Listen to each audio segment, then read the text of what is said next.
بسم اللہ الرحمن الرحیم وبہ نستعین الحمد للہ رب العالمین والصلاة والسلام علی سید المرسلین وعلی آلہ وصحبہ اجمعین ومن تبعہم بإحسان الی یوم الدین. اعوذ باللہ من الشیطان الرجیم. بسم اللہ الرحمن الرحیم. فاعلم انہ لا الہ الا اللہ. محترم حاضرین، آج سے ہم لوگ ایک مبارک سلسلہ شروع کر رہے ہیں. چند دروس میں ایک حجم میں چھوٹی مگر اہمیت و افادیت اور ضرورت کے اعتبار سے بہت بڑی کتاب کا درس شروع کر رہے ہیں. کتاب ہے اصول السنہ اور صاحب کتاب یعنی مصنف اور مؤلف کا نام ہے حضرت امام احمد بن حنبل رحمہ اللہ. امام احمد بن حنبل رحمہ اللہ کی شخصیت تعارف کی محتاج نہیں ہے.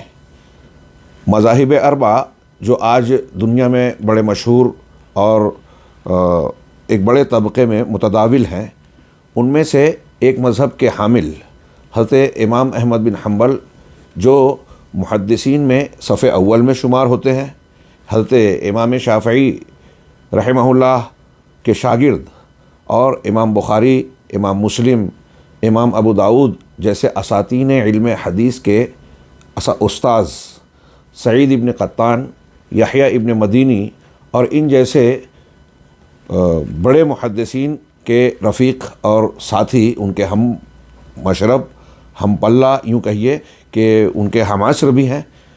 ان کی علمی شخصیت محتاج تعارف نہیں. عملی طور سے بھی امام احمد بن حنبل رحمہ اللہ کی شخصیت قابل تعریف اور امت کے لیے ایک نمونے کی حیثیت رکھتی ہے.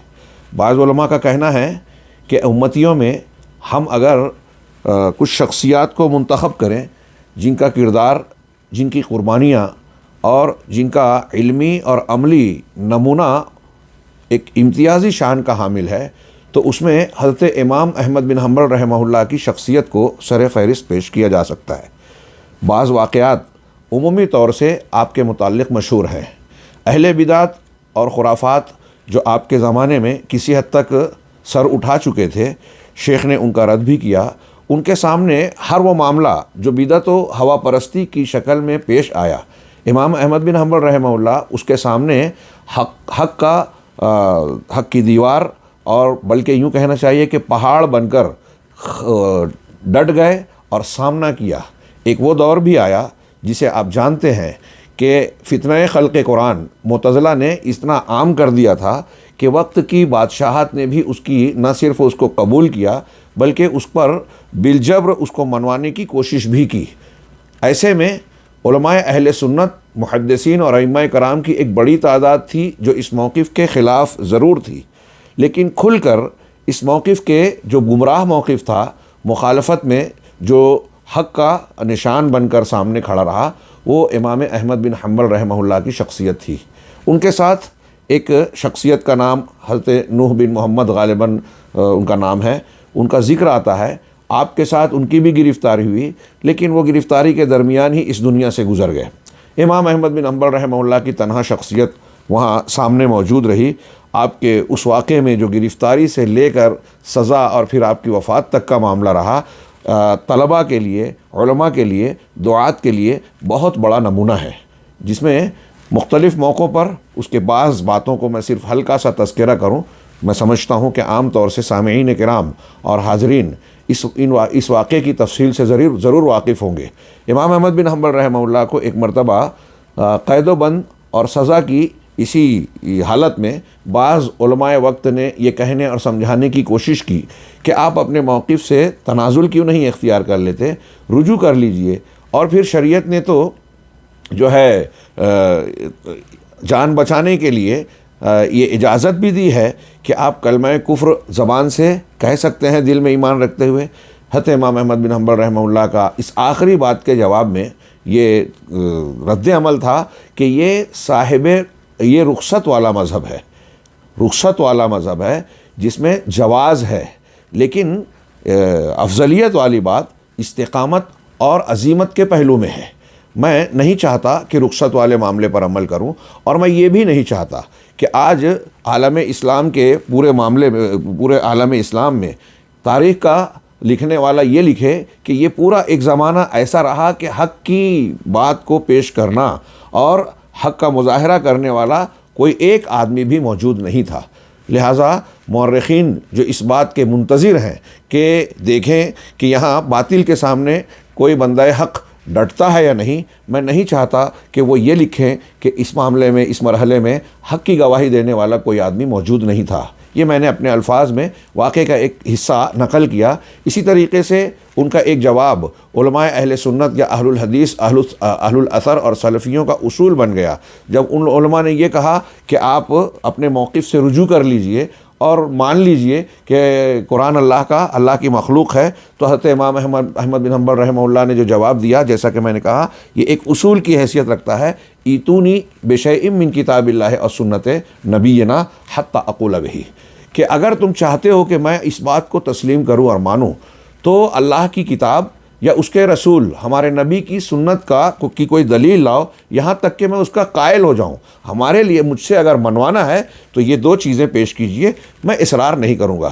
یہی اہل حق کا نعرہ اور دعویٰ بن گیا، علماء اہل سنت کا یا اہل الحدیث کا یہ نعرہ بن گیا کہ حسبنا کتاب اللہ سنت رسول ہی۔ یہ حضرت امام احمد بن حنبل کا جملہ ہے کہ ہمارے لیے اللہ کی کتاب، اسی جملے کے آگے فرمایا تھا کہ ہمارے لیے اللہ کی کتاب اور اس کے رسول کی سنت کافی ہے۔ حضرت امام احمد بن حنبل کا یہ تھوڑا سا تذکرہ اس کتاب کے پس منظر میں اس لیے بھی ضروری ہے کہ شیخ کی یہ کتاب بھی دراصل اسی پس منظر کا ایک نتیجہ ہے۔ اہل بدعت جو اپنی بدعات کا مظاہرہ کر رہے تھے، اس تناظر میں امام احمد بن حنبل رحمہ اللہ نے اصول السنہ کے نام سے جو کتاب لکھی، دراصل اہل بدعت کی اصول عقیدہ، اصول ایمان اور عقیدے کے باب میں جو گمراہیاں تھیں اس کا رد کرنا مقصود تھا، اور اس سلسلے میں جو صحیح موقف قرآن و حدیث سے ثابت شدہ عقائد ہیں اس کا اثبات کرنا مقصود تھا۔ نام سے آپ اندازہ لگا سکتے ہیں۔ میں امام احمد بن حنبل رحمہ اللہ کی شخصیت اور اس پس منظر سے اب آگے بڑھ رہا ہوں۔ ہلکا سا تعارف، ہم بہت ہی محدود وقت میں اختصار کے ساتھ گفتگو کر رہے ہیں۔ کتاب کا نام ہے اصول السنہ، سنت کے اصول۔ اصول اور اصول ایمان، اصول اسلام عقیدے کو کہا جاتا ہے۔ اسلام پورا کا پورا اللہ رب العالمین کا نازل شدہ دین ہے، لیکن اس میں بھی درجات ہیں۔ اس میں اصول دین کو جو مقام اور حیثیت حاصل ہے وہ ہم اصول کے لفظ سے ہی جان رہے ہیں کہ یہ دین کی بنیادیں ہیں۔ دین کی بنیادیں عقائد سے تعلق رکھتی ہیں، اور ہم اور آپ یہ جانتے ہیں، دلائل سے اس بات کا تذکرہ آپ پڑھ چکے ہوں گے، سن چکے ہوں گے کہ دنیا میں جتنے بھی انبیاء کرام علیہم الصلاۃ والسلام آئے، اللہ تبارک و تعالیٰ کی طرف سے نمائندہ بن کر، ان کی دین کی بنیادیں یعنی عقائد کے معاملے میں سب کا دین متفق علیہ اور سب کا یکساں دین رہا، اس میں کوئی فرق نہیں ہوا۔ شریعت اور احکامات میں حسب حالات، حسب ضرورت، اللہ کی مشیت اور علم کے مطابق، اللہ کی حکمت کے تحت اس میں تبدیلیاں ضرور ہوئیں، لیکن دین کی مبادیات آپ خود سوچئے کہ اللہ رب العالمین ایک ہے، ربوبیت میں، الوہیت میں، اسماء و صفات میں، اس میں تبدیلی کا کوئی سوال ہی پیدا نہیں ہوتا۔ فرشتوں پر ایمان، انبیاء پر ایمان، جنت و جہنم پر ایمان، قبر اور برزخی زندگی سے متعلق جو حقائق ہیں ان کے متعلق جو اللہ رب العالمین کی طرف سے آنے والی خبریں ہیں، اور اس کے علاوہ دوسری جو غیبیات سے متعلق باتیں ہیں، ظاہر سی بات ہے کہ اس میں ایسا نہیں ہو سکتا کہ آدم علیہ السلام اور نوح علیہ السلام کے زمانے میں حالات کچھ اور رہے ہوں، حقائق کچھ اور رہے ہوں، اور یوسف علیہ السلام، یعقوب علیہ السلام، ابراہیم علیہ السلام کے زمانے میں کچھ تبدیلی ہو گئی ہو، اور پھر نبی کریم صلی اللہ علیہ وسلم اور ہمارے زمانے میں کچھ تبدیلیاں ہو گئی ہو۔ اس میں تبدیلی کا کوئی سوال پیدا ہی نہیں ہوتا، اس میں کوئی تغیر اور تبدل کا امکان ہے ہی نہیں۔ لہٰذا دین کے عقائد ایک ہی ہیں، اور یہ دین کی بنیادیں ہیں، اور یہ اصل ہیں۔ لہٰذا سب سے زیادہ ایک مسلمان پر واجب ہے کہ وہ اس پر توجہ دے۔ یہاں اس اصول السنہ میں ایک بات یہ بھی ہے کہ سنت کے اصول، آپ ابھی کتاب کو پڑھیں گے تو یہ پتہ چلے گا کہ ہمارے اہل علم، کبار علماء اور ائمہ نے عقائد کی کتابوں کو بھی سنت سے موسوم کیا ہے، جیسا کہ ہم یہاں دیکھ رہے ہیں۔ خود امام احمد بن حنبل رحمہ اللہ کے فرزند عبداللہ ابن امام احمد، ان کی ایک کتاب ہے السنہ، وہ بھی عقیدے سے متعلق ہے۔ تو ان لوگوں نے سنت کو عقائد کی بات کو سنت کا نام دیا۔ کیوں؟ یہ بالکل واضح طور سے ذہن نشین کرنا چاہیے کہ اہل بدعت جنہوں نے صراط مستقیم سے الگ راستے بنائے، قرآن و سنت کے مقابلے میں کچھ گمراہ قسم کے اصول ضابطے اختیار کیے اور نئے فرقے حقیقی فرقے سے نکل گئے، تو ان کے مقابلے میں چونکہ وہ اہل بدعت تھے، جو نئی باتیں اختیار کی، تو وہ اہل بدعت اور اہل ہوا ہونے کی وجہ سے گمراہی کا شکار ہوئے، تو ان کے مقابلے میں ہمارے علماء کبار نے ان کو یہ یاد دلایا کہ تم کو اس بدعت اور نئے راستے سے ہٹ کر سنت کی طرف لوٹنا چاہیے۔ دین وہی ہے جو نبی کریم صلی اللہ علیہ وسلم کی سنت ہے۔ ابھی آپ ایک جملہ کتاب کے اندر پڑھیں گے کہ اسلام سنت ہے اور سنت اسلام ہے۔ امام بربہاری نے بھی اس طرح کا جملہ کہا، اور یہ امام شافعی رحمہ اللہ کا ایک بہترین زندہ و تابندہ جملہ ہے کہ اسلام سنت ہے اور سنت اسلام ہے۔ اس کا مطلب یہ کہ اگر کوئی سنت کو بیان کر رہا ہے، اصول السنہ جب نام رکھا امام احمد بن حنبل رحمہ اللہ نے، تو اس کا مطلب یہ ہے کہ اصول الاسلام، اسلام کے یہ اصول ہیں، اسلام کی بنیادیں ہیں، اور جب بنیادیں ہیں تو کسی مسلمان کے لیے، مرد ہو عورت ہو چھوٹا ہو بڑا ہو، کسی انسان کے لیے، مسلمان کے لیے یہ گنجائش نہیں ہے کہ اس ایمان کی اصولیات میں سے کسی چیز کو فراموش کرے یا کسی چیز کا انکار کرے یا اس میں گمراہی کا شکار ہو کر وہ فلاح پا سکے۔ لہٰذا اگر ہم یہ کہتے ہیں کہ دین کا علم حاصل کرنا ہر مسلمان مرد اور عورت پر فرض ہے، تو اس میں سر فہرست اسلام کے اصول آتے ہیں، اصول الاسلام، اصول السنہ۔ چنانچہ یہاں آپ ذہن نشین رکھیں کہ یہ عقیدے کی کتاب ہے۔ یہاں میں ضمناً ایک بات کا ذکر کروں کہ ہمارے یہاں ہندوستان پاکستان کے ماحول میں اور ایک عمومی جو عالم اسلام کا ماحول میں جانتا ہوں، اس میں دینیات مسئلے مسائل کی جب بات آتی ہے، دین کے بارے میں جاننے کی، تو لوگ فقہی مسائل و احکام پر ہی پوری توجہ مرکوز کرتے ہیں، بلکہ ہم حنفی، شافعی، مالکی اور حنابلہ کا میں نے نہیں دیکھا، حنبلی مسلک کی بھی جو فقہی کتابیں جب پڑھتے ہیں تو اس میں دیکھتے ہیں کہ یہ کتاب الطہارہ، وضو، نماز، عبادات، معاملات، بیع و شراء اور دوسرے امور کا تذکرہ کرتے ہیں اور اس کو فقہیات کا نام دیتے ہیں۔ فقہیات کا، یوں کہیے کہ میں یہ کہنا چاہتا ہوں کہ جب ہم لفظ فقہ استعمال کرتے ہیں، اسلامی فقہ، تو عام طور سے ہمارے یہاں ماحول میں طلباء تک، بہت سارے طلباء بھی اور بہت سارے عوام کا تو معاملہ ہی ایسا ہے، ان کے دماغ میں یہ آتا ہے کہ مسئلے مسائل، یہ حرام ہے، یہ حلال ہے، یہ جائز ہے، یہ ناجائز ہے، یہ مکروہ ہے، یہ مستحب ہے، یہ کن چیزوں سے متعلق؟ احکامات، عقائد سے ہٹ کر، نماز، روزہ، حج، زکوٰۃ، عبادات ہیں، معاملات ہیں، ان سے متعلق احکامات کو ہی وہ فقہ سمجھتے ہیں۔ ہاں، یہاں ایک ذہن میں ایک اس بات کو محفوظ کرنے کی ضرورت ہے کہ جب ہم فقہ یا الفقہ الاسلامی کہتے ہیں تو اس میں ان احکام و مسائل سے پہلے وہ شامل ہیں، لیکن ان سے پہلے فقہ الاصول شامل ہے، یعنی اسلام کے اصولوں اور عقائد کی فقہ۔ اس کے بغیر یہ فقہ بے معنی ہے۔ یہی وجہ ہے کہ عقیدے کا ایک نام، عقیدے کو کئی ناموں سے علماء سلف نے تعبیر کیا، عقیدے کا ایک نام الفقہ الاکبر رکھا۔ امام ابو حنیفہ رحمہ اللہ کی طرف ایک رسالہ منسوب ہے، کچھ لوگوں کو اس پر اعتراض ہے، محققین کو، کہ واقعی یہ ان کا رسالہ ہے یا نہیں، اور عموماً یہ بات مشہور ہے کہ یہ ان کا ہی رسالہ ہے۔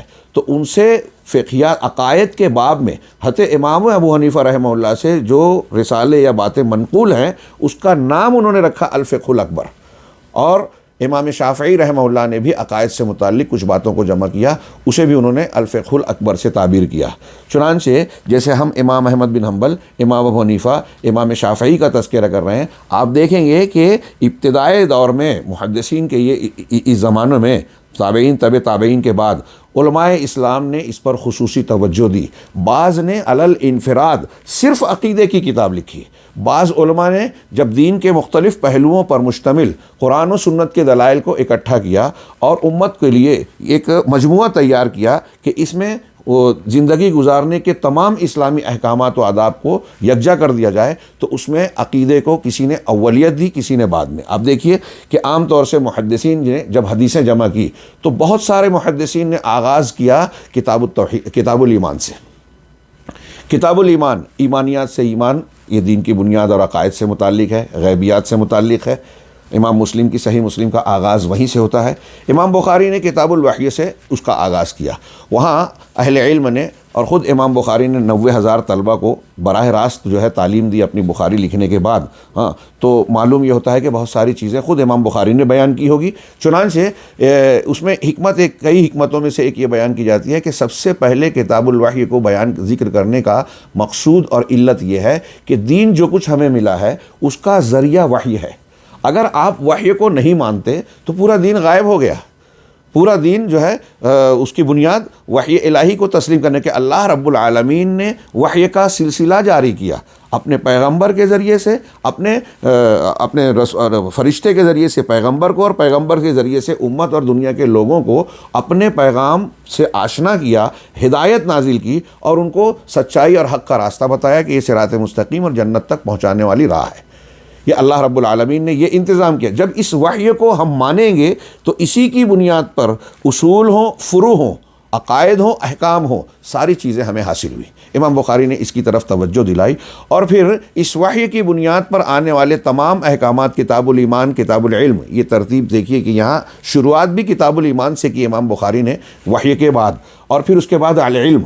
ہاں کہ ایمان کو حاصل کرنا ہے تو آپ کو علم حاصل کرنا ہوگا. پھر اس کے بعد احکامات اور عبادات کا اور احکامات کا سلسلہ شروع کرتے ہیں.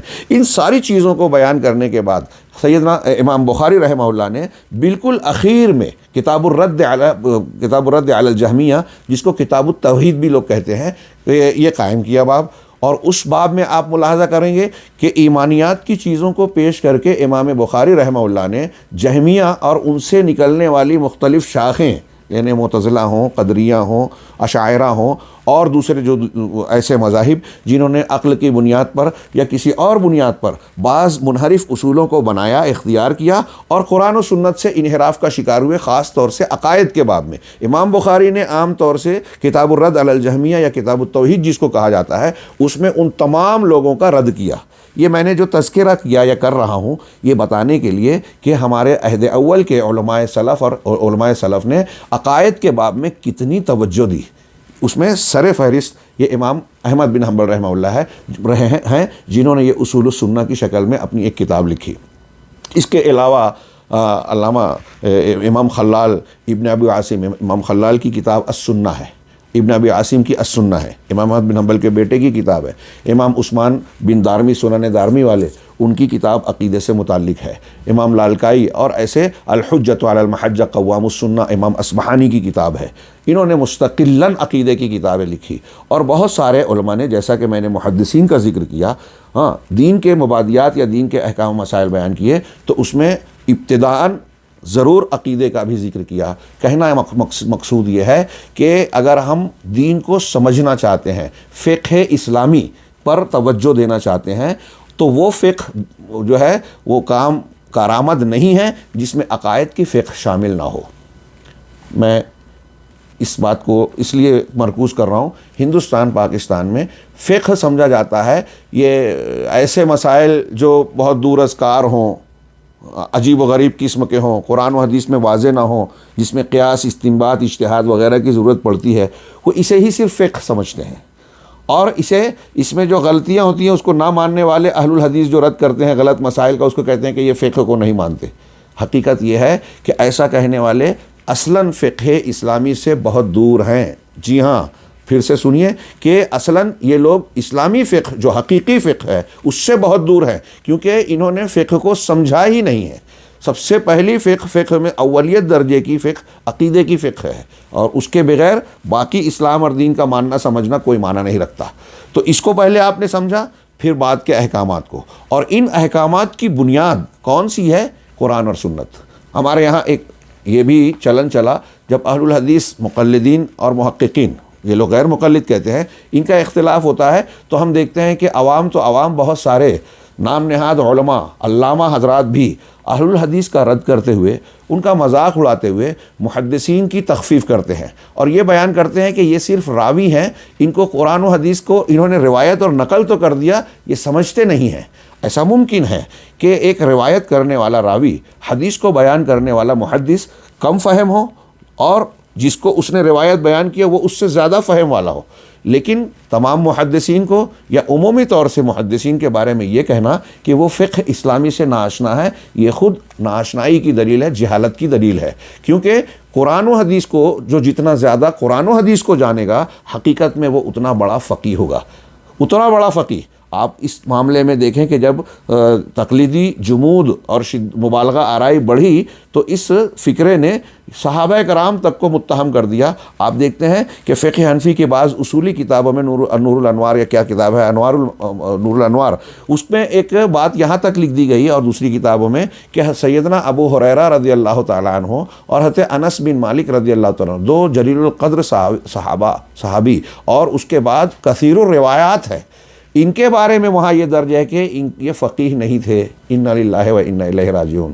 کتنے بڑے ظلم اور جہالت کی بات ہے، یہ ظلم اور جہالت دونوں ہے۔ حضرت ابوبکر صدیق، حضرت ابو ہریرہ رضی اللہ تعالیٰ عنہ اور حضرت انس بن مالک احادیث کے خوب جاننے والے اور دین کے بنیادوں اور مسائل کو بھی خوب جاننے والے تھے۔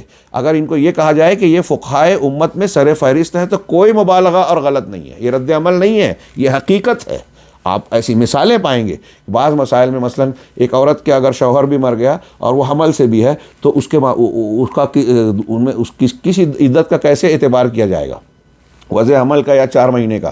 ہاں، حضرت علی، حضرت ابن عباس رضی اللہ تعالیٰ عنہ جیسے لوگوں کے پاس جب لوگ گئے تو انہوں نے کہا کہ آپ عدل الاجلین، دونوں میں سے جو لمبی مدت ہوگی اس کا اعتبار کریں گے۔ پھر کچھ سوال کرنے والے حضرت ابو ہریرہ کے پاس گئے تو آپ نے کہا کہ نہیں، مجھے محسوس ہوتا ہے کہ اگر بچے کی ولادت ہو جائے تو اس کی عدت ختم ہو جائے گی۔ اب دونوں کی باتیں سننے کے بعد، دو الگ الگ فتویٰ جاننے کے بعد، سائلین حضرت عائشہ صدیقہ ام المومنین فقیہہ امت کے پاس گئے، وہ اور زیادہ جانکار تھی۔ ان سے پوچھا کہ ہم نے ایک سوال ابن عباس رضی اللہ تعالیٰ عنہما سے کیا اور ایک وہی سوال ابو ہریرہ سے، دونوں کا جواب الگ الگ ہے۔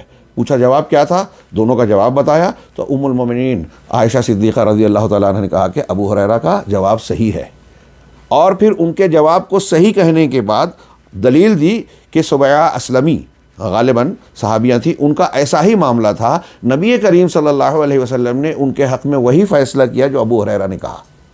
آپ اندازہ لگائیں، اس بیان سے، ام المومنین کے جواب سے یہ محسوس ہوتا ہے کہ حضرت ابو ہریرہ رضی اللہ تعالیٰ عنہ کو اس وقت تک وہ حدیث نہیں معلوم تھی، انہوں نے اپنے طور سے غور و فکر کر کے جواب دیا تھا، اسی لیے تو ان کو اشکال ہوا کہ دونوں نے اپنے طور سے کہا ہے، حضرت ابن عباس نے بھی، حضرت ابو ہریرہ نے بھی، تو دونوں میں سے بات کس کا جواب جو ہے صحیح مانا جائے۔ تصدیق کے لیے ام المومنین کی خدمت میں حاضر ہوئے اور انہوں نے جو جواب دیا اس سے حضرت ابو ہریرہ رضی اللہ تعالیٰ عنہ کی تائید دی، اور یہ پتہ چلا کہ نبی صلی اللہ علیہ وسلم کا جواب ان کے حق میں ہے۔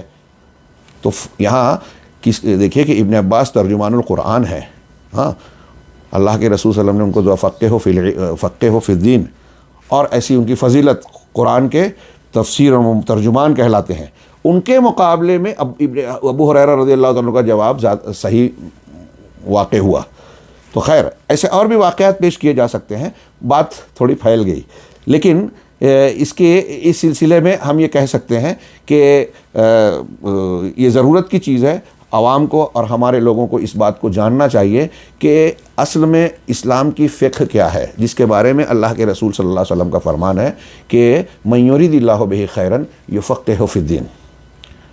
غور سے، اللہ کے رسول صلی اللہ علیہ وسلم کی یہ بخاری کی حدیث کا ٹکڑا ہے کہ اللہ جس کے ساتھ خیر کا ارادہ کرتا ہے اسے دین میں فقہ یعنی سمجھ عطا فرماتا ہے، یعنی جس کو دین کی سوجھ بوجھ حاصل ہو جائے، فرمان رسول صلی اللہ علیہ وسلم ہے جو غلط نہیں ہو سکتا، کہ یہ اس بات کی علامت ہے کہ اللہ تعالیٰ نے اس کے ساتھ خیر چاہا ہے۔ کتنی بڑی فضیلت ہے۔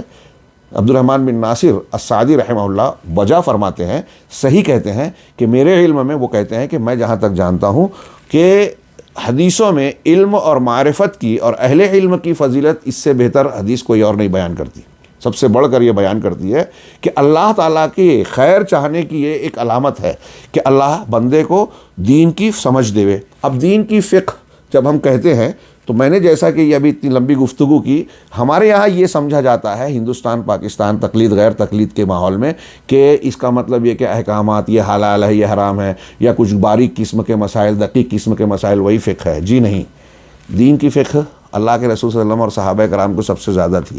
یہ جو بعد میں بیٹھ کے فقہ نے اپنے اداروں میں کچھ مسائل گڑھے، اور گڑھنے کے بعد کہ اگر ایسا ہو، اگر ویسا ہو، اس میں ایسے ایسے مسائل کہ ہمارے ایک استاذ کے مطابق کہ بعض مسائل ایسے بھی بیان کیے گئے جو قیامت تک پیش نہیں آئیں گے بلکہ قیامت کے بعد بھی پیش نہیں آئیں گے. ایسے مسائل حضرت عمر کہتے تھے کہ میں اگر کوئی ایسا آدمی مجھے ملے جو ان مسائل پر گفتگو کرتا ہے جو ابھی پیش نہیں آئے تو میں اسے درے سے ماروں گا. اور یہ فقہا بیٹھ کے ایسے ایسے مسائل پر گفتگو کرتے تھے اور اس میں انتہائی گندے اور غلیظ مسائل بھی جو جن کا تذکرہ کرنا بھی شرافت کے خلاف محسوس ہوتا ہے. اس کو فقہ نہیں کہتے, فقہ قرآن حدیث کی سمجھ کو کہتے ہیں. ہاں اللہ کے نبی صلی اللہ علیہ وسلم. اب یہاں فقہ کا معنی میں یہ ایک بات کر کے ہم کتاب پہ لوٹتے ہیں کہ آپ حدیث جبرائیل پڑھیے, صحیح مسلم بخاری وغیرہ میں موجود ہے. اللہ کے نبی صلی اللہ علیہ وسلم کے پاس جو اب صحابہ کرام کے حلقے میں موجود ہیں, بڑی شاندار حدیث, بہت سارے مسائل اور رہنمائیاں اس ایک حدیث سے نکلتی ہیں. چنانچہ نبی کریم صلی اللہ علیہ وسلم کی خدمت میں جبرائیل علیہ السلام ہے. حضرت عمر راوی ہیں, کہتے ہیں کہ ہمارے پاس ایک ایسا آدمی ہمارے درمیان آیا کہ ہم میں سے اسے کوئی نہیں جانتا تھا, نہ اس پر سفر کا نشان تھا. اگر مقامی ہوتا تو لوگ پہچانتے, ہاں, اور اگر سفر کر کے آیا ہوتا تو گرد و غبار اور سفر کے اثرات ہوتے. دونوں باتیں نہیں تھی. یہ دو جملوں میں ساری باتیں کہہ دی عمر فاروق نے. اب اس کے بعد رسول اللہ صلی اللہ علیہ وسلم کے سامنے دو زانو ہو کر بیٹھے اور آپ سے پوچھا مل اسلام, اسلام کیا ہے؟ آپ نے 5 ارکان کا ذکر کیا. پھر پوچھا, پھر کہا کہ صدقتا. حضرت عمر کہتے ہیں ہمیں تعجب ہوا, سوال کر رہا ہے اور پھر کہہ رہا ہے کہ سچ کہا, تصدیق کر رہا ہے. پھر اس کے بعد اللہ کے رسول سے سوال کیا ایمان کیا ہے؟ آپ نے ایمان کی 6 بنیادوں کو ذکر کیا جواباً. تو انہوں نے جواب دیا صدقتا, کہ ہاں تم نے سچ کہا, صحیح بات کہی. پھر 6 بنیادیں بیان ہو جانے کے بعد اللہ کے نبی صلی اللہ علیہ وسلم نے, حضرت جبریل نے اس کے بعد احسان کے بارے میں سوال کیا, قیامت کی نشانیوں کے بارے میں سوال کیا. سارے سوال و جواب کے بعد حضرت اللہ کے نبی صلی اللہ علیہ وسلم نے چند روزوں کے بعد جب حضرت عمر سے پوچھا کہ جانتے ہو یہ کون تھے جنہوں نے سوال کیا تھا؟ تو کہا اللہ اور رسول بہتر جانتے ہیں. تو آپ نے جو جواب دیا کہ انہو جبرائیل, یہ جبرائیل علیہ السلام تھے, اتاکم لیعلمکم دینکم, یہ اس لیے آئے تھے کہ تم کو تمہارے دین کی تعلیم دیں. ملاحظہ فرمائیے, تم کو تمہارے دین کی تعلیم دیں. دین کی تعلیم دینے کے لیے سیدنا جبرائیل علیہ السلام آئے. یہ اللہ تعالیٰ کی طرف سے تعلیم دین کا اہتمام دیکھیے, کتنی زبردست انتظام آرائی کی جا رہی ہے, انتظام کیا جا رہا ہے. مزید یہ کہ سیکھنے سکھانے کا طریقہ بتایا جا رہا ہے کہ سوال جواب کیا جائے سکھانے والوں کے ساتھ, سیکھنے والوں کے سامنے. اور پھر اہم جو ہمارے لیے جس کو میں جو بیان کرنا چاہتا ہوں کہ اسلام, اللہ کے رسول اللہ کا جواب, ایمان کیا ہے, اللہ کے رسول اللہ کا جواب, قیامت کی نشانیاں کیا ہیں, یہ چیزیں ان کا مجموعہ جبرائیل اللہ کے رسول کہہ رہے ہیں کہ یہ دین ہے. جب دین سکھانے آئے تو جن سوالات اور جوابات کا معاملہ ہوا وہی دین ہے نا. اب آج ہمارے یہاں جیسا کہ میں نے عرض کیا کہ ایمانیات کے بارے میں غور و فکر کرنے کو فقہ سے باہر سمجھا جاتا ہے, جبکہ یہ الفقہ الاکبر ہے. یہ حاصل کلام تھا اس کی کتاب کی اور اس موضوع کی اہمیت کو بتانے کے لیے. ہمارے سامنے جو کتاب ہے جیسا کہ میں نے تعارف کرایا, اصول السنہ للامام احمد بن حنبل رحمہ اللہ, کتاب اور صاحب کتاب کا ہلکا سا تعارف ہوا. اب جس کتاب کی شرح ہم پڑھنے جا رہے ہیں یہ دکتور عبد الرحمن ابن محی الدین, یہ جامعہ اسلامیہ مدینہ منورہ کے استاذ ہیں اور مسجد نبوی کے سابق مفتی رہے ہیں. انہوں نے اس پر دروس دیے اور مقدمے میں انہوں نے تذکرہ کیا کہ بعض طلبہ اور علم کے حریص احباب نے اس بات کا مطالبہ کیا کہ کتاب کی شکل میں ان توضیحات کو جمع کر دیا جاتا تو بہت لوگوں کے لیے مفید ہوتی. چنانچہ اس کو دیکھتے ہوئے اور ضرورت و اہمیت کے پیش نظر انہوں نے اسے کتابی شکل دی اور انہوں نے پھر یہ بھی بیان کیا کہ بہت ہی اختصار سے کام لیا اور یہ بتایا کہ علماء دین میں کبار علماء ہمارے شیخ دکتور ربیع ہیں اور دوسرے متعدد علماء کا نام لیا کہ ان کی قدر مفصل تشریحات اس کتاب پر موجود ہیں. انہوں نے اپنی کتاب کے ساتھ طلباء کو اور شوق رکھنے والوں کو یہ مشورہ دیا, یہ تلقین کی کہ آپ ان کتابوں کا مطالعہ ضرور کریں تاکہ دین کے اصول دین کے سلسلے میں مضبوطی اختیار کریں. مقدمے میں انہوں نے یہ بھی ذکر کیا اپنی کتاب کے کہ کتاب السنہ نام کیوں رکھا جو میں نے بیان کیا. ساتھ ہی ساتھ یہ بھی ذکر کیا کہ امام احمد بن حنبل نے اصول السنہ نام تو رکھا لیکن اس کتاب میں, اس رسالے میں انہوں نے بعض ایسے مسائل کا بھی ذکر کر دیا ہے جس کا تعلق عقائد سے یا اصول سنہ سے نہیں ہے. وجہ یہ بیان کی کہ اس کی وجہ یہ معلوم ہوتی ہے کہ اس زمانے میں اہل بدعت جو عقیدے اور منہج کی بنیادوں میں بھٹک گئے تھے ان سے کچھ جن مسائل میں انحراف پایا گیا ان مسائل کا بھی ذکر کر دیا ان کا رد کرنے کی خاطر. ہاں میں اس میں ایک وجہ اپنی طرف سے جوڑنا چاہتا ہوں وضاحت کے طور پر، جو انہوں نے ذکر نہیں کیا کہ میں اس لیے اپنی طرف کر رہا ہوں کہ ہو سکتا ہے میں چھوٹا عالم ہوں، ہو سکتا ہے غلطی ہو، وہ یہ کہ بعض مسائل جیسے ہمارے یہاں اہل علم نے بڑی کتابوں میں ہم دیکھتے ہیں کہ خفین پر مسح کرنا، اس کا تذکرہ عقیدے کی کتاب میں کرتے ہیں، اور ایسے کچھ مسائل کا ذکر کرتے ہیں، وضو میں جو ہے پیر کا دھونا، اگرچہ یہ روافظ کی مخالفت میں ہے ضرور، تو یہ مسئلہ فی نفس ہی اپنے مسئلے کی نوعیت میں تو نظر آتا ہے کہ یہ احکام اور فروعات سے متعلق ہے، لیکن احکام اور فروعات کے سے تعلق رکھنے والے مسئلے کے پیچھے جو اصول ہے وہ عقیدے سے متعلق ہے۔ ایک آدمی، میں اس کی مثال سمجھانے کے لیے مثال دوں کہ ایک آدمی رفع الیدین کو سنت کہتا ہے اور ہے سنت، اب سنت سمجھ کر ترک ہو گیا، چھوٹ گیا، تو اللہ کے یہاں معفو عنہ ہو سکتا ہے، فرض نہیں ہے، یہ گفتگو ہو سکتی ہے۔ لیکن سنت ہونے کے بعد اگر کوئی کہے کہ اگر سنت ہی ہے تو ہم نہ کریں، مستقل چھوڑ کر رکھے، تو یہ انکار سنت کے باب سے تعلق ہو جائے گا۔ انکار سنت کا تعلق عقیدے سے ہے اور سنت پر عمل نہ کرنا یہ احکام سے ہے۔ اس تناظر میں امام احمد بن حنبل نے جو کچھ مسائل کا تذکرہ کیا، میں ایسا مانتا ہوں، یا جن علماء سلف نے، صرف امام احمد کی تخصیص نہیں ہے، السلام فضل، صرف امام احمد کی تخصیص نہیں ہے، بلکہ دوسرے بہت سارے عقیدے کی تصنیف کی کتابیں لکھنے والے مصنفین اور علماء نے ایسے کچھ مسائل کا ذکر کیا جس کا تعلق براہ راست عقیدے سے نظر نہیں آتا، لیکن میں ایسا سمجھانا چاہ رہا ہوں کہ اگر آپ غور کریں گے تو ان مسائل میں جو انحراف اختیار کیا گیا ہے، سنت کی مخالفت کی گئی ہے، اس کے پیچھے جو اصول ہے، جس بنیاد پر وہ اسے نہیں مان رہے ہیں، وہ اصول جو ہے اصول اور منہج سے تعلق رکھتا ہے، لہٰذا یہ چھوٹی بات نہیں ہے۔ ہاں ایک چیز، دوسری بات، انہوں نے ایسا بھی کچھ ذکر کیا کہ بعض مسائل ایسے بھی ہیں، لصوص چوری کے سلسلے میں ایک مسئلہ ہے، مقدمے میں ذرا بھول رہا ہوں، دیکھ لوں اسے۔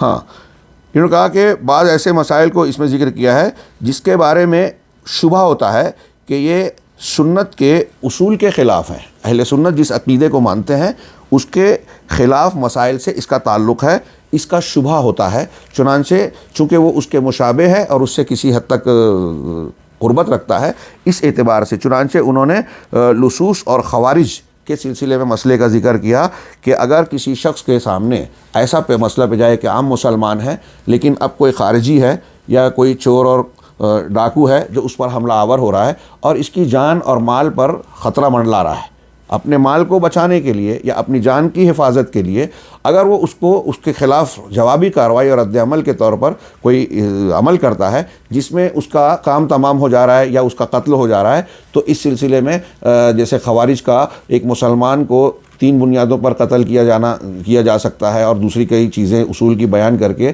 ہم یہ کہتے ہیں کہ خوارج اہل ایمان اور اہل سنت کے اصول سے نکل کر تکفیر اور ارتداد کے فتووں یا جو شرعی آداب کا لحاظ نہ کر کے ایک مسلمان کو کافر کہنے اور ان کی جان مال کو حلال کرتے ہیں، یہ اسی جیسا معاملہ محسوس ہوتا ہے، چنانچہ امام احمد بن حنبل نے اس مسئلے کا بھی اس کتاب میں ذکر کیا ہے۔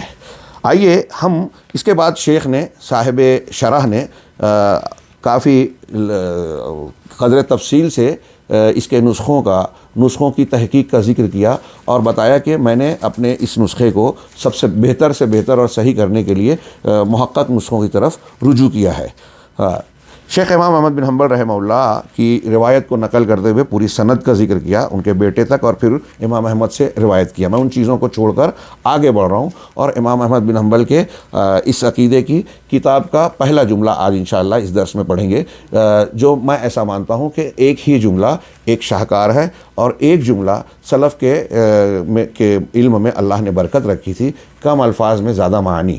امام احمد بن حنبل کا بھی یہ جملہ بہت ہی زبردست ہے، اگرچہ اس کی شرح انہوں نے جو ہے 1.25 یا 1.5 صفحے میں کی ہے، لیکن میرے نزدیک یہ بہت کم ہے، وہ 1.25 اور 1.5 صفحہ مزید 15-20 صفحات میں پھیلایا جا سکتا ہے۔ پہلا جملہ امام احمد بن حنبل رحمہ اللہ کہہ رہے ہیں کہ التمسک بما کان علیہ اصحاب رسول اللہ صلی اللہ علیہ، معاف کیجئے، پہلا جملہ جو موٹے حروف میں لکھا ہے اصول السنت عندنا، اصول السنت عندنا التمسک بما کان علیہ اصحاب رسول اللہ صلی اللہ علیہ وسلم والاقتداء بہم، کہ ہمارے نزدیک سنت کا اصول، بنیاد، اہل سنت والجماعت، یا یوں کہیے کہ سنت کا اصول اور بنیاد یہ ہے کہ مضبوطی سے پکڑا جائے، تمسک کیا جائے کس چیز کا؟ بما کان علیہ اصحاب رسول اللہ صلی اللہ علیہ وسلم، جس چیز پر رسول اللہ صلی اللہ علیہ وسلم کے صحابہ تھے اور ان کی اقتداء کی جائے۔ جیسا کہ میں نے کہا کہ امام احمد بن حنبل رحمہ اللہ کا ایک جملہ ایک کتاب ہے، اور اس کی شرح کئی اعتبار سے کرنا، بڑے پیارے معانی اس میں سمٹے ہوئے ہیں۔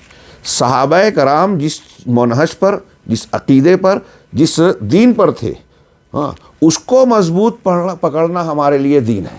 شرح میں شیخ کی جو ہمارے سامنے ہے پیش کروں گا، تو اس میں اس کا معنی واضح ہوگا کہ کیسے یہ باریکیاں اپنے اندر سمیٹے ہوئے ہیں۔ کہہ رہے ہیں شیخ کہ امام احمد بن حنبل رحمہ اللہ نے صحابہ کرام جس موقف، منہج، عقیدے اور عمل، یا یوں کہیے جس دین پر تھے، اس کو مضبوط پکڑنے کو جو ہے اسلام قرار دیا۔ اصول سنہ ہمارے نزدیک یہ ہے کہ جو صحابہ کرام کا موقف، منہج ہے، اس کو مضبوط پکڑنے میں امام احمد نے اس کو اسلام قرار دیا۔ کیوں؟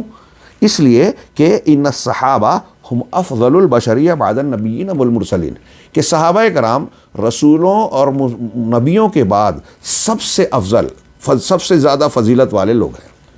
یہ طبقہ سب سے زیادہ فضل کیوں ہے؟ ایسے ہی ہے؟ نہیں، اس کی وجہ بتائی، وَذَلِكَ لِتَزْكِيَةِ اللَّهِ لَهُمْ وَرِضَاهُ عَنْهُمْ، یہ اس لیے کہ اللہ تعالیٰ نے ان کا تزکیہ کیا ہے۔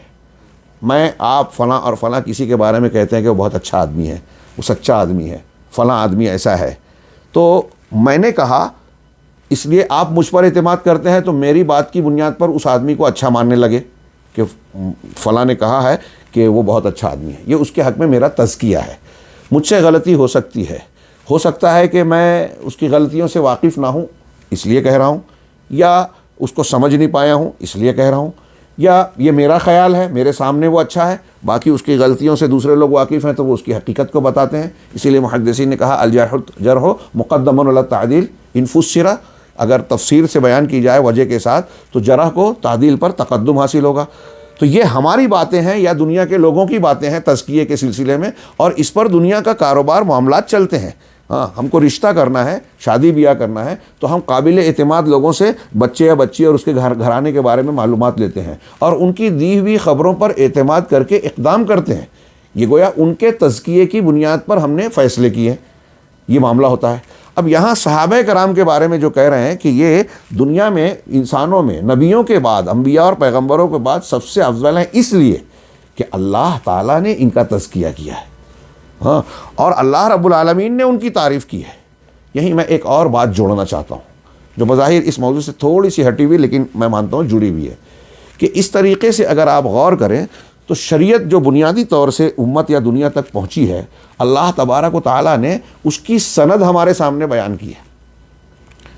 ہمارے یہاں کچھ لوگ، ابھی جویل میں ایک صاحب نے اس قسم کا سوال کیا تھا، تو میں نے اس کے جواب میں تھوڑی سی وضاحت کرنی چاہی، ہاں، کہ یہ جو کچھ لوگوں کا کہنا ہے کہ آپ لوگ قرآن حدیث کی بات کرتے ہیں، حدیثوں کا معاملہ بھی تو اسانید پر جو ہے ٹکا ہوا ہے، اور سندوں کا معاملہ محدثین نے جو اصول بنائے ہیں، ضابطے بنائے ہیں، اس کی بنیاد پر پرکھا جاتا ہے کہ یہ صحیح ہے، یہ ضعیف ہے، یہ سقیم ہے، یہ فلاں ہے، یہ ڈھما ہے۔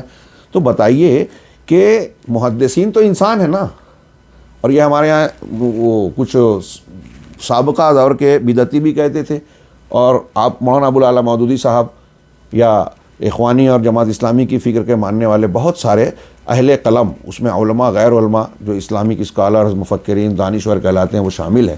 اور میں نے اکثر کہا ہے اور یہ پھر کہہ سکتا ہوں کہ اگر آپ ایسے لوگوں کو دیکھیں گے تو وہ حدیث، فن حدیث، اصول حدیث، ان کی گہرائیوں، ان کی حقیقت سے ناواقف ہیں۔ ان کی جہالت اس قسم کے اعتراضات ان کے منہ سے اور قلم سے نکلواتی ہے۔ خیر، تو انہوں نے گویا جو سوال اٹھایا کہ محدثین کا یا اس کا معاملہ کیسا ہو، اور سند کے ذریعے سے روایتوں کو قبول کرنے اور نہ کرنے کا اصول تو لوگوں کا بنایا ہوا ہے۔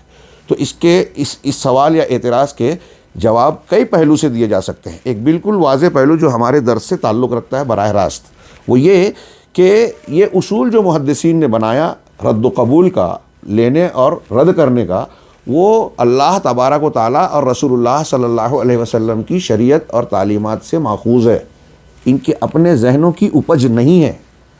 وہ کیسے؟ سب سے پہلی چیز آپ دیکھیے کہ قرآن ہم کو ملا، اب چونکہ قرآن تواتر سے ملا تو وہاں بھی اس سوال کر کہ وہ تواتر بھی تو انسانوں کا ہی ہے، ابھی وہ چھوڑ دیجئے، وہ اس پر ہم گفتگو نہیں کرتے۔ صرف یہ کہ اللہ تبارک و تعالیٰ نے قرآن امت تک، ہم تک کیسے پہنچایا؟ نبی کریم صلی اللہ علیہ وسلم کے پاس جبرائیل علیہ السلام کے ذریعے۔ تو پہلے راوی قرآن کے کون ہیں؟ حضرت جبرائیل علیہ السلام۔ اللہ تبارک و تعالیٰ نے حضرت جبرائیل کے بارے میں سورہ تکویر میں کہا، سورہ نجم میں کہا، ان کی تعدیل کی، علمہ شدید القویٰ ذو مرہ، ہاں، کہ اللہ تعالیٰ کے رسول کو یہ قرآن کس نے سکھایا؟ شدید القویٰ، جو ہر اعتبار سے قویٰ میں مضبوط ہیں، ذو مرہ، اور کیا کہتے ہیں ان کا درجہ اور مرتبے والے ہیں۔ اب سوچئے کہ جو قوت والا ہے، یہاں ایک اہل علم نے کہا کہ اللہ نے کیوں کہا وہ قوت والے ہیں؟ ایک راوی کسی چیز کو روایت کر رہا ہے، اگر وہ کمزور ہے اور اس کا کوئی مخالف ہو جائے کہ یہ میں اس کو نہیں مانتا، تو وہ اس پر زور زبردستی کر سکتا ہے کہ اس کو بدل، ایسے بیان نہ کر، ویسے بیان کر۔ بعض روایتوں کے بارے میں کہتے ہیں، ہاں، امام بخاری اور بعض لوگوں نے کہا کہ وہ عاصم بن کلیب جو ہے اللہ کے رسول صلی اللہ علیہ وسلم کے تکبیر تحریمہ والی حدیث کو بیان کرتے تھے، کوفہ سے باہر جب تک تھا تو پھر اس کے بعد رفع الیدین نہیں کرتے تھے، یہ جملہ تب نہیں کہتا تھا، وہاں جانے کے بعد کہنے لگے۔ تو پس منظر یہ کہتا ہے کہ شاید کسی دباؤ میں رہے ہوں، تو دباؤ میں بدل دے، طاقتور ایسا نہیں کرے گا۔ حضرت جبرائیل طاقتور ہیں، عزت والے ہیں، قوت والے ہیں، تو کوئی ان کے سامنے سر نہیں اٹھائے گا۔ فرشتوں میں سے کوئی بولے نہیں ایسا نہیں، ایسا کر لیجئے۔ پھر سورہ تکویر میں کہا کہ انہ لقول رسول کریم ذی قوت عند ذی العرش مکین مطاع ثم امین، کہ وہی مضمون یہاں بھی ہے کہ انہ لقول رسول کریم، یہ کریم ایک عزت والے فرشتے کا امانت دار، کیا ہے، انہ لقول رسول کریم ہی ہے، ہاں کریم، ذی قوت، قوت والے ہیں، عند ذی العرش مکین، اللہ والے عرش والے کے پاس ان کا اونچا درجہ اور مقام ہے، مطاع، ان کی اطاعت کی جاتی ہے۔ جب ان کی اطاعت کی جاتی ہے، لوگ ان کے انڈر میں ہیں، تو انڈر والا ان کو کیسے بولے گا کہ یہ بدل دیجئے، اس میں تبدیلی کر دیجئے، اس میں یہ کر دیجئے، وہ کر دیجئے۔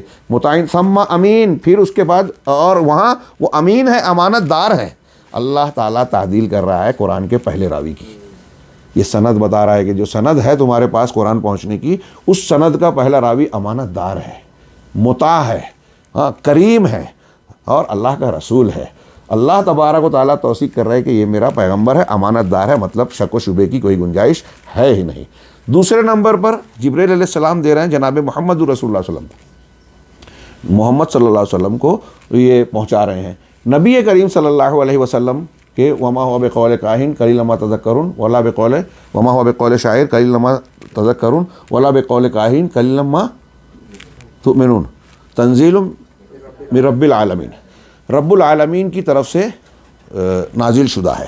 معاف کیجئے یہاں نہیں، سورہ قلم میں نون والقلم وما یسطرون ما انت بنعمت ربک بمجنون، یہ اللہ کے رسول کہ اللہ کی نعمت سے آپ جو ہیں مجنون نہیں ہے، پاگل نہیں ہے۔ راوی قرآن جو جبرائیل کے بعد محمد رسول اللہ صلی اللہ علیہ وسلم ہیں، ان کے بارے میں کہا کہ ان کا دماغی توازن بگڑا نہیں ہے، وَإِنَّكَ لَعَلَىٰ خُلُقٍ عَظِيمٍ، اور آپ عظیم اخلاق پر فائز ہیں۔ ہاں، اور پھر اس کے بعد جو اللہ کے رسول کی توثیق کی، قرآن کے دوسرے مقامات پر کہا کہ یہ قول رسول امین کا قول ہے۔ علماء نے کہا کہ ایک جگہ رسول امین سے مراد حضرت جبرائیل ہیں، اور ایک جگہ رسول امین سے مراد محمد رسول اللہ صلی اللہ علیہ وسلم ہے۔ ہاں، تو رسول کریم رسول اللہ صلی اللہ علیہ وسلم کو بھی امین کہا، پاگل نہیں ہے کہا، اور ان کو اخلاق عالیہ، عظیم اخلاق پر فائز کہا۔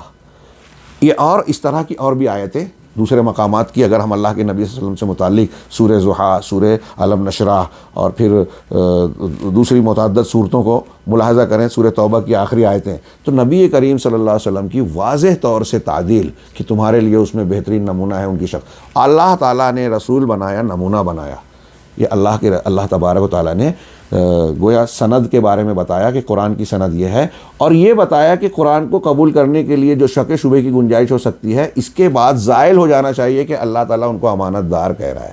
اس سے پتہ چلا کہ جو امانت دار ہوگا اس کی بات ماننا چاہیے، اس کی خبر قابل قبول ہوگی۔ جو پاگل نہیں ہے، جو صاحب کرامت ہے، عزت والا ہے، قوت والا ہے، اس کی بات معتبر ہوگی۔ اب اللہ تبارک و تعالیٰ نے جبریل اور نبی صلی اللہ علیہ وسلم کے بعد صحابہ کرام کے بارے میں قرآن میں کئی جگہوں پر کہا کہ رضی اللہ عنہم ورضوا عنہ، اللہ ان سے راضی ہوا۔ یہ جملہ کافی ہے صحابہ کی تعدیل کے لیے، اللہ ان سے راضی ہو گیا۔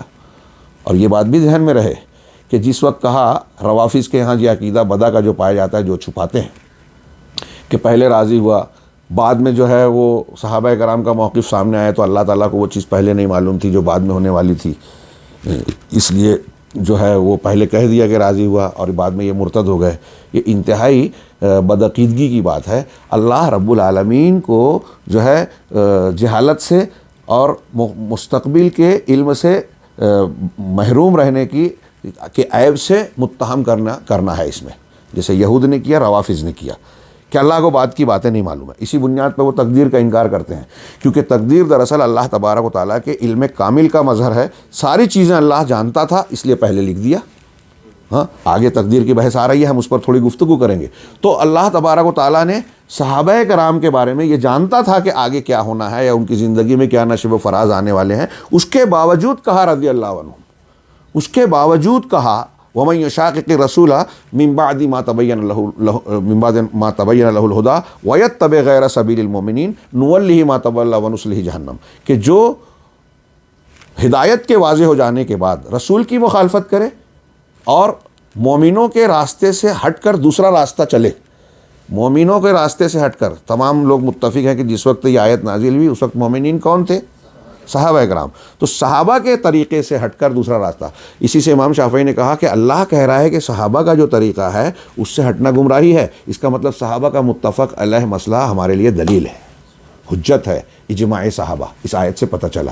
بعض کے اجماع پر گفتگو ہو سکتی ہے، لیکن صحابہ کے اجماع پر تو قرآن کا یہ کھلا جو ہے مہر لگی ہے کھلی ہوئی کہ آپ کی ان کی باتوں کو مارنا ہے۔ صحابہ کسی چیز پر متفق ہیں اور آپ اس کے خلاف جا رہے ہو، اس سے ہٹ کے چلو گے، تو قرآن کہہ رہا ہے نُوَلِّهِ مَا تَوَلَّىٰ، کہ جس راستے پہ وہ چل رہا ہے ہم اسے چلائیں گے، وَنُصْلِهِ جہنم، اور اسے جہنم میں ڈال دیں گے، وَسَاءَتْ مَصِيرًا، وہ کتنا برا ٹھکانہ ہے۔ کتنی واضح بات ہے۔ اللہ تعالیٰ نے کفار و مشرکین، منافقین، یہود و نصارہ سب کے لیے یہ کہا، ایک سیاق خاص سیاق میں ہے لیکن یہ سب کے لیے ہے کہ وَإِنْ آمَنُوا بِمِثْلِ مَا آمَنْتُمْ بِهِ فَقَدْ اهْتَدَوْا، جیسے تم ایمان لائے، صحابہ سے کہا کہ تم، خطاب کا صیغہ ہے، تم جس طرح ایمان لے آئے اگر وہ لوگ بھی ایمان لاتے تو ہدایت یاب ہو جاتے۔ اس کا مطلب کیا ہے؟ وہ قرآن کی آیت کہہ رہی ہے کہ صحابہ کرام کا ایمان ہدایت کا معیار ہے، اور یہی بات ہم سورہ جمعہ کی آیت میں بھی کہہ سکتے ہیں، ہاں، کہ اللہ تبارک و تعالیٰ نے فرمایا کہ یتلو علیہم آیاتہ ویزکیہم ویعلمہم الکتاب والحکمہ وان کانوا من قبل لفی ضلال مبین۔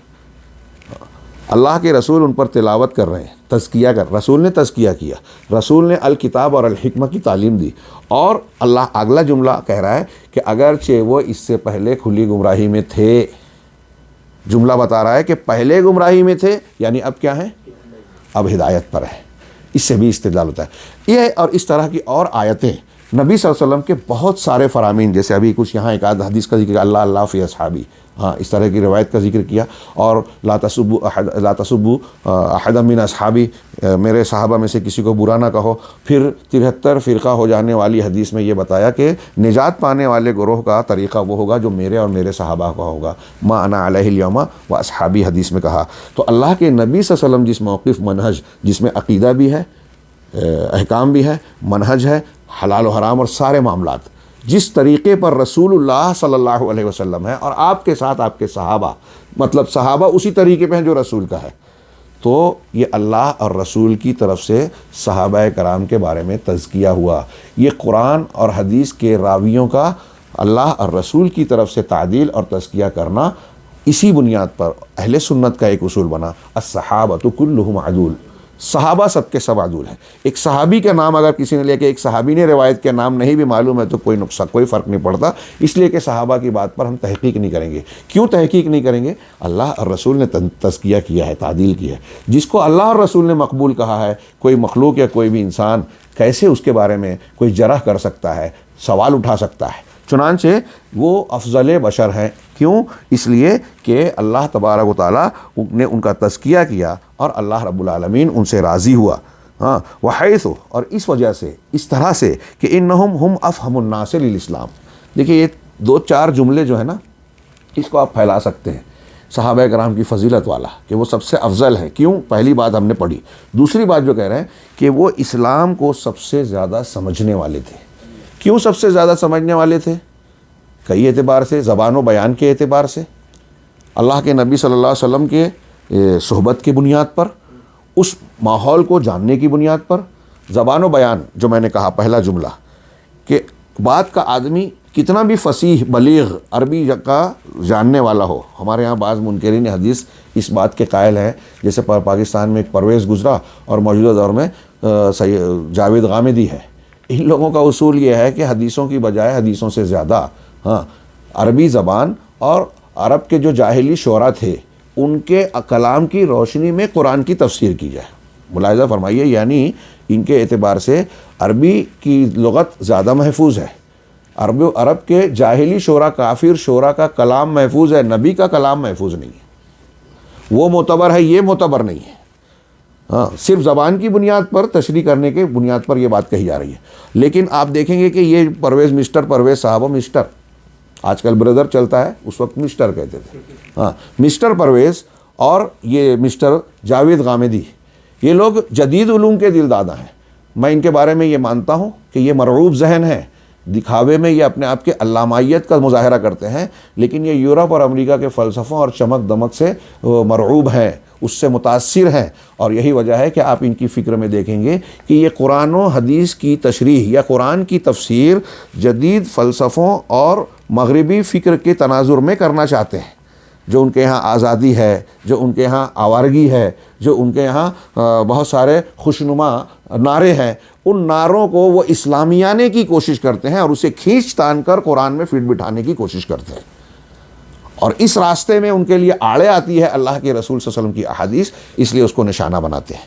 بات تھوڑی پھر سے پھیل گئی، لیکن موضوع سے متعلق ہے کہ اللہ کے نبی صلی اللہ علیہ وسلم نے جس طریقے سے صحابہ کی وہ گویا کی، کچھ لوگ حدیثوں کو ٹارگٹ کرتے ہیں اور روافض اور ان کے ہم مشرب لوگ جو ہیں وہ صحابہ کرام کو ٹارگٹ کہتے ہیں.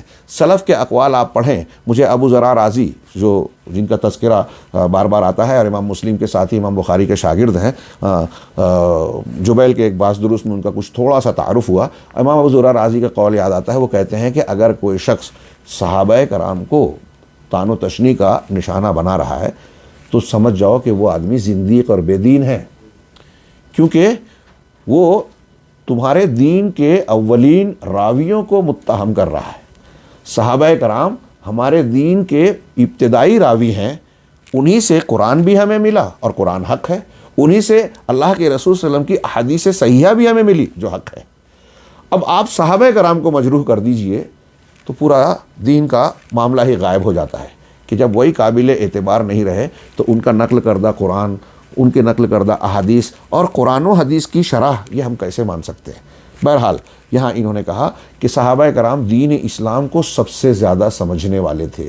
کچھ لوگ بعد میں آئے ہیں اور انہوں نے یہ کہا کہ صحابہ کرام کا جو طریقہ تھا نا اختصار سے موٹی موٹی اور عقیدے کی باتیں، یہ اسلم ہے، یعنی زیادہ محفوظ، سیکیور، کہ اس میں سیفٹی ہے، آدمی گمراہی سے بچ جائے گا. لیکن بعد میں جو فلسفہ، منطق اور عقلیت کی بنیاد پر تفصیلی گفتگو کرنے والے لوگ آئے تو ان کا طریقہ زیادہ علم والا ہے. علامہ ابن ابی العز حنفی نے اور اس سے پہلے علامہ ابن تیمیہ اور ابن قیم نے اس قول کی یا اس قسم کی باتوں کی بہت اچھی خبر لی اور کان کے ساتھ ناک بھی خوب مروڑا اور بیان کیا کہ یہ انتہائی جہالت کی بات ہے. یہ فلاسفہ، مناطقہ، عقلیت پسند جن شاخ پتیوں میں محنت کرتے ہیں، صحابہ کرام کو اگر دیکھیں تو وہ ان کی جڑوں پر وار کرتے تھے. ان کے یہاں جڑوں پر ملے گا اور یہ حقیقت ہے. میں اپنی بات بعض مرتبہ کلاس میں بچوں کو جب پڑھاتا ہوں تو میں نے کئی مرتبہ طلبہ کو یہ بات بتائی اور بیان کی کہ میں خود جب طالب علم کے دور سے گزرتا تھا اس قسم کے اقوال پڑھتا تھا کہ صحابہ کرام اور یہ وہ، اور پھر جب قرآن کی تفسیر وغیرہ دیکھتے ہوئے حضرت ابن عباس، حضرت ابو ہریرہ، حضرت زید، حضرت عمر، حضرت علی یا دوسرے صحابہ کرام رضی اللہ عنہم ان کے اقوال پڑھتا تھا تو دل میں ایک خیال آتا تھا کہ صحابہ کرام اتنے زبردست علم والے، اتنی گہرائی والے، نظر والے، ہم جانتے ہیں مانتے ہیں، لیکن ان کی تفسیر اتنی شارٹ اور اس میں وہ بات نظر نہیں آتی کیونکہ شعور نہیں تھا، سمجھ نہیں تھی، آج بھی اتنی نہیں ہے لیکن اتنا سمجھتے ہیں کہ ان کے اندر کیا گہرائیاں ہیں تھوڑی. تو اس وقت یہ چیز عجیب سی محسوس ہوتی تھی. کیوں؟ اس لیے کہ ہم اس بات کے عادی ہیں، ہم خود بہت تفصیلی کلام کرتے ہیں اور دیکھتے ہیں کہ بعد کے علماء نے بڑی لمبی لمبی کتابیں، لمبی چوڑی تفسیریں، توضیحات، تشریحات بیان کی، اور پھر یہ بیان کرتے ہیں کہ قرآن کے ایک آیت میں کیا کیا باریکیاں ہیں، دقتیں ہیں، احکام، مسائل مستنبط ہوتے ہیں، ہدایتیں ہیں، علم ہے. یہ ساری چیزیں جب وہ بیان کرتے ہیں تو اس سے ہم کو لگتا ہے کہ واقعی قرآن کی ایک آیت میں کتنے علوم اور کتنی باتیں ہیں. یہ بات صحابہ کرام کی بات میں نظر نہیں آتی. لیکن جب جیسے جیسے تھوڑا شعور آیا اور ہم نے سلف کی کتابیں پڑھی، بالخصوص شیخ الاسلام ابن تیمیہ، علامہ ابن قیم رحمہم اللہ اور دوسرے محدثین وغیرہ کی، یہ امام احمد وغیرہ کی تشریحات پڑھی، تو ہم نے تو محسوس یہ ہوا کہ بعد والے واقعی باتیں لمبی کرتے ہیں، ان کے یہاں الفاظ میں برکت ہے، معنی میں نہیں ہے. ہاں، اور عہد اول کے ہمارے یہ علماء کبار اور خاص طور سے صحابہ کرام، اللہ تعالیٰ نے ان کے الفاظ میں بھی برکت اور جامعیت دی تھی.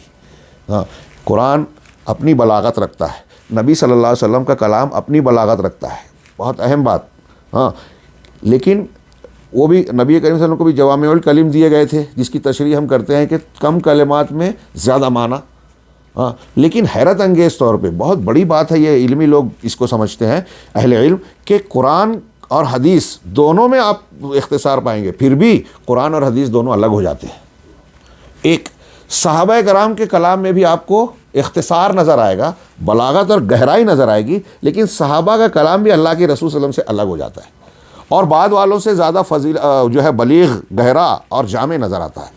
تو بہرحال صحابہ کرام کے یہاں آپ دیکھیں گے کہ ان علم کی گہرائیاں پائی جاتی ہے، اور ان کی فہم آج کے سائنسی اور سائنٹیفک دور میں ہم بہت سے لوگوں کی کچھ تشریحات پڑھ کے اش کرتے ہیں، اور جب غور کرتے ہیں تو سلف کے یہاں وہ باتیں، وہ معنی مختصر الفاظ میں گہرائی کے ساتھ پایا جاتا ہے، اگر وہ صحیح ہے تو. ہاں، اس میں کوئی ایسی بات نہیں ہے. کچھ لوگ ایسا سمجھتے ہیں کہ وہ تو اتنے پرانے تھے، آج کے جدید دور کی بہت ساری چیزیں اور بہت ساری باتیں جو ہم سمجھ رہے ہیں ان کی سمجھ سے باہر تھی. ایسا نہیں ہے. حقائق دائمی ہیں، مستقل ہیں.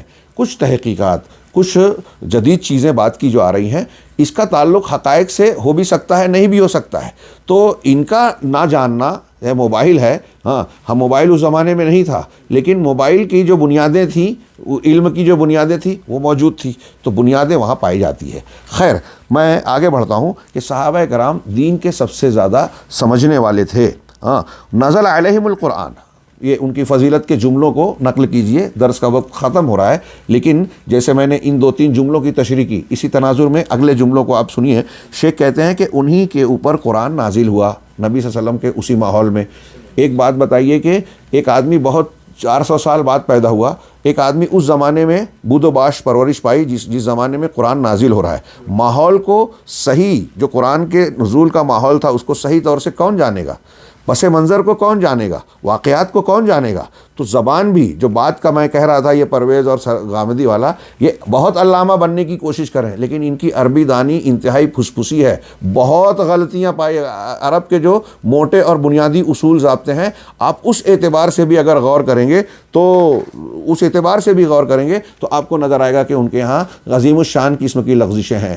صحابہ کرام کے زمانے میں عربی کے جاننے اور سمجھنے کا یہ معیار تھا کہ قرآن کے 1-2 جملے کو ایک بدو، ایک عام انسان، جو اس زمانے کا عام انسان کہلاتا تھا، وہ سن کر یہ کہتا تھا کہ ما ھذا قول البشر، یہ انسان کا کلام نہیں ہے.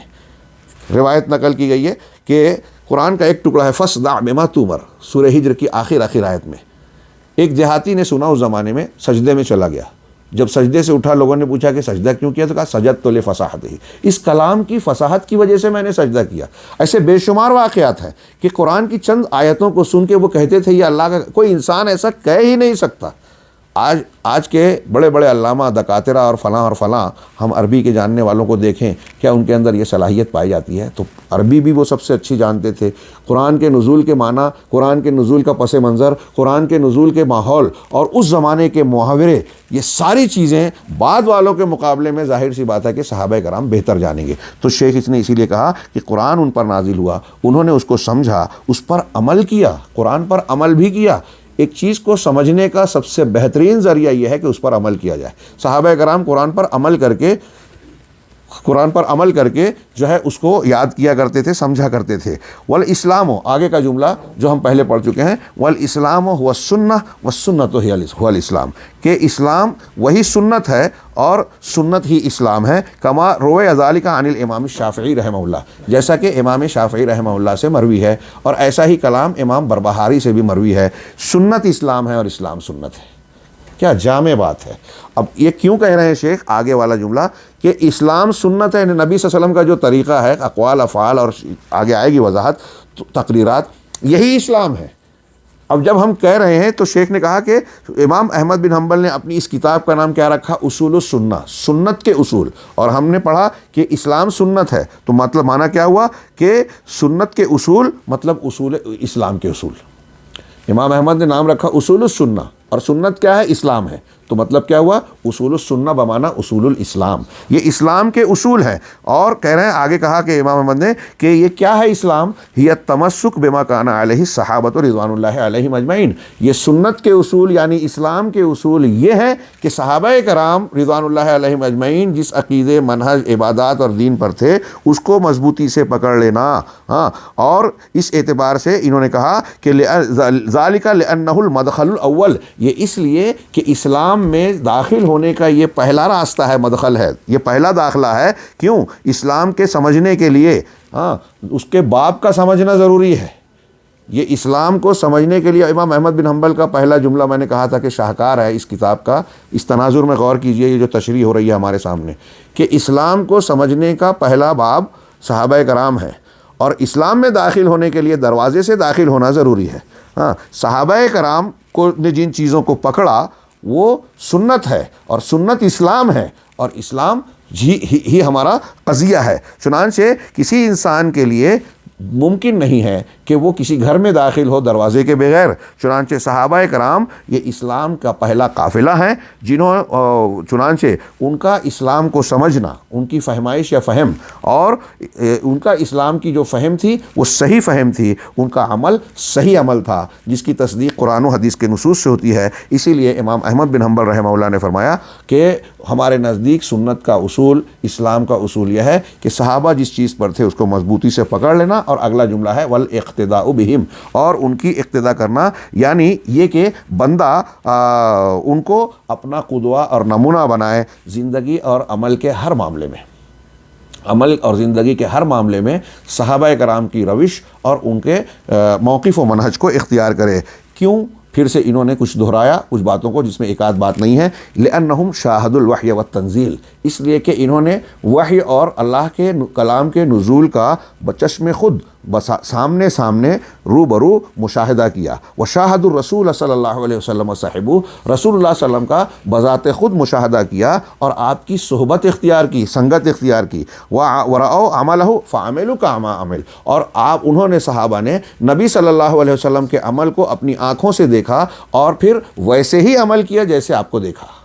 کتنی پیاری سادی بات ہے لیکن کتنی اہم اور گہری بھی، جو فإن الاسلام هو قضیتنا، چنانچہ آخر میں نتیجہ کیا نکلا کہ ہمارا قضیہ، ہم جس چیز کو سیکھنا سمجھنا اور جس کے جاننے کی بات کر رہے ہیں وہ اسلام ہے، اور صحابہ اس اسلام کے سب سے بڑے گواہ ہیں، اور انتہائی زبردست گواہ ہیں۔ اللہ عز و جل نے ان کا تزکیہ کیا اپنے قرآن میں، جیسے فرمایا رضی اللہ عنہم ورضوا عنہ، اللہ ان سے راضی ہوا اور وہ اللہ سے، اللہ ان سے راضی ہوا، تو اب ہم ناراض ہوں سوال ہی پیدا نہیں ہوتا۔ چنانچہ آگے شیخ نے کہا کہ اللہ نے اس کے ساتھ رسول اللہ صلی اللہ علیہ وسلم نے بھی صحابہ کا تزکیہ کیا اپنے اس فرمان کے ذریعے، اللہ فی اصحابی۔ چنانچہ آگے کہہ رہے ہیں سنو سنو میرے اصحاب کے بارے میں ہوشیار رہنا، ان کے ساتھ بدتمیزی یا بے ادبی والا معاملہ ہرگز نہ ہو۔